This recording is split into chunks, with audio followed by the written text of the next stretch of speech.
RJP special report Urdu. Mount इतना का गुस्सा, सिसिली में यूरोप के सबसे बड़े आतिशफशां से लावा अबल पड़ा। Mount Etna erupts. Stunning visuals of Europe's most active volcano go viral. Europe का सबसे बुलंद और फहाल आतिशफशां माउंट एटना एक बार फिर जाग उठा है।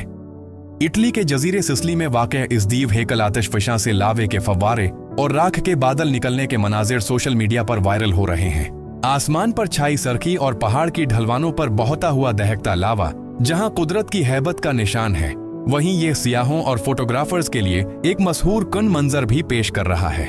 मकामी हुकाम ने करीबी इलाकों में अलर्ट जारी कर दिया है, जबकि राख की वजह से फजाई ट्रैफिक भी मुतासिर होने का खदशा है।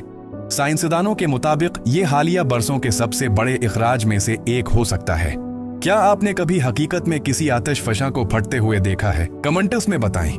ये है रेडियो जीवे पाकिस्तान डिजिटल। मजीद मालूमात के लिए चैनल को सब्सक्राइब और फॉलो करें। ताज़ा तरीन खबरों के लिए हमारा व्हाट्सएप चैनल ज्वाइन करें।